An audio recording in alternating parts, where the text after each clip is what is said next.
நிறைய பேர் கேட்கக்கூடிய கேள்வி என்னன்னு கேட்டிங்கன்னா, இறந்தவங்க ஃபோட்டோ வந்து எங்க வைக்கிறது? அப்படின்னு சொல்லி கேள்வி கேட்குறாங்க. ஒரு சில பேர் பெட்ரூம் வைக்கலாமான்னு கேட்குறாங்க. சில பேர் வந்து பூஜை ரூம்ல வைக்கலான்னு கேட்குறாங்க. ஒரு சில பேர் என்ன பண்றாங்கன்னு கேட்டிங்கன்னா, எந்த திசையில வைக்கிறதுன்னே தெரியலன்னு சொல்லிட்டு ரொம்ப குழப்பத்தில இருக்கிறாங்க.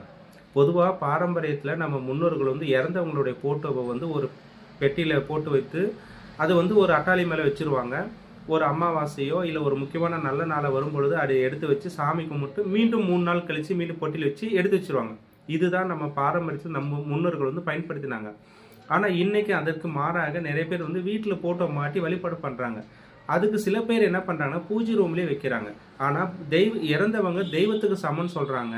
ஆனா, அத வந்து இறந்தவர் தெய்வத்துக்கு சமமாகவே இருந்தாலும், இவங்க மானிட பிறவி. இந்த மானிட பிறவில நிறைய தவறுகளும், பிரச்சனைகளும் சந்தித்திருக்கிறவங்க, தெய்வத்துக்கிட்ட போய் நம்ம வைக்க முடியாது. அதே ஃபோட்டோ வந்து ஒரு ஹால்ல வந்து நீங்க மாட்டி வைக்கலாம். ஹால்ல வந்து எப்படி மாட்டி வைக்கலாம்னா, வடக்கு செவுத்துல மாட்டி, தெற்கு பார்த்த மாதிரி நீங்க வந்து இறந்தவங்களோட ஃபோட்டோ மாட்டி வைப்பது தான் ரொம்ப ரொம்ப நல்லது. அதனால பெட்ரூம்ல மாட்டுறதும் தவறு. சில பேர் வந்து வாசல் படி நுழைவாயில் போகும் பொழுது, இறந்தவங்களுடைய ஃபோட்டோ கண்ணுக்கு தெரியிற மாரி வைப்பாங்க. அதுவுமே தவறு.